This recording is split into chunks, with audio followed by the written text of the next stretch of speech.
দাঁড়ান, ভিডিওটা শেষ করে যাবেন। আপনাকে যদি জিজ্ঞেস করা হয় দেশটা কেমন আছে, কোথায় যাচ্ছে, এর উত্তর আজ পেয়ে যাবেন। আওয়ামী লীগের পতনের পর বিএনপি যেহেতু বড় দল ছিল, তাদের ভক্ত সমর্থকরা সংখ্যায় অনেক, তাই তাদের পরামর্শ নিয়ে গঠন করা হয় অন্তর্বর্তীকালীন সরকার। আপনি এখন যত পণ্ডিতই হন না কেন, সে সময় মুখোশধারী আসিফ নজরুল কিংবা সালাউদ্দিনের চেহারা কেউই দেখেননি বা জানতেন না। সেই ভুলের কারণেই একের পর এক আন্দোলন আর বিএনপির দ্রুত নির্বাচনের সমাধানের আশ্বাসে সবাই নির্বাচনে ঝাঁপিয়ে পড়লেন। হাদি ভাইকে মির্জা আব্বাস খুন করলেন, তারেক রহমান দেশে ফিরলেন, আর আপনারা জামাতকে উৎসব করে ভোট দিলেন দিনে, আর রাতে বিএনপি জিতে গেল। আমরা পেলাম শিক্ষিত ভান করা এক মূর্খ ওভার স্মার্ট প্রধানমন্ত্রী। শুনলাম তার মুখে সুমধুর কণ্ঠে সেই মহাকাব্যিক line, I have a plan. দেখালেন একের পর এক কার্ডের খেলা, বুকে পাথর মেরে হত্যা করে চাঁদাবাজি, আসিয়া রামেশা সহ শদু এক ধর্ষণ আর 600-র মতো হত্যা। হাদি হত্যার বিচার পিছায় কখনো ফ্যামিলি কার্ডের নামে, কখনো খাল খননের নামে উনি টাকা পাচার করেন।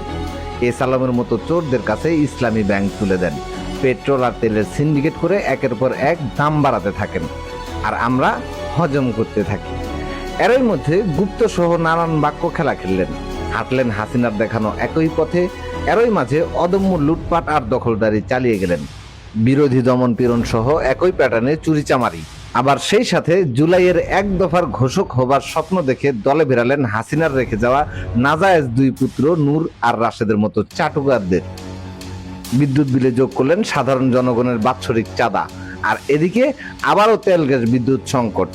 ইউনূস স্যারকে যেই বিএনপি নির্বাচন সকল সমস্যার সমাধানের পথ বলে গণ্য করলেন, সেই বিএনপি মানে ইলেকশন ইঞ্জিনিয়ারিং করে ক্ষমতায় আসা বিএনপি আজ উলঙ্গ হয়ে চ্যালেঞ্জ করে বলেন উনি পারবেন না, উনার প্ল্যান আর কাজ করে না। এখন চারদিকে হাহাকার। দেশের ড্রাইভার সমাজ, আপনি যখন এই ভিডিও দেখছেন, গ্যাস সংকটের শুরু থেকে আজ পর্যন্ত তারা সারা রাত গ্যাসের লাইনে দাঁড়িয়ে নির্ঘুম রাত কাটায়। সেই সাথে ঢাকা সহ সারা দেশের গৃহিণীরা গ্যাসের আশায় আর কর্মক্লান্ত মানুষ গরমে অতুষ্ট হয়ে বিদ্যুতের আশায় সারা রাত নির্ঘুম কাটান। বাজারের দাম চরমে, সেই সাথে পাল্লা দিয়ে চাঁদাবাজি। গ্যাসের সংকটে উৎপাদনশীল হাজার হাজার কারখানা বন্ধ হচ্ছে, লাখো লাখো মানুষ কর্মহীন হয়ে যাচ্ছে মুখস্থ শিক্ষিত বেকারের দেশে। এখন বলেন সামনে কি হবে? হতাশা আর হতাশা। না, হতাশ হবার কিছু নেই। বিএনপিকে মানুষ আর 3 মাস হজম করতে পারবে না। এর আগেই দেয়ালে পিঠ থেকে যাবে মানুষের, তারপর এক ঝটকায় রাস্তায় নেমে আসবে মানুষ। গতবারের ভুল এবার কেউ করবে না। এদের পালানোর জায়গা নেই, এরা পালাতে পারবে না। মুখে না বললেও বর্তমানে বিএনপির অবস্থা দেখে অনেকে হাসছি, কারণ আমাদের সবার জানা আছে হাসিনা যাবার আগে এভাবেই পাগলামি করে আমাদের ক্ষোভ আর রাগকে হাসিতে পরিণত করেছিল। বিএনপি যাবার সময় চলে এসেছে, এটা প্রায় নিশ্চিত। আর বিএনপির পতনের সাথে সাথে এরাও পাবে নিষিদ্ধের ট্যাগ। মৃত্যুর 3 বছর পর কবর থেকে উঠে আসা মাওলানা ভাসানীর দেয়া ধানের শীষ ডুবে যাবে চিরতরে। আর উদাস হয়ে উনি কবিগুরুকে বলবেন, গুরু উপায় বলো না।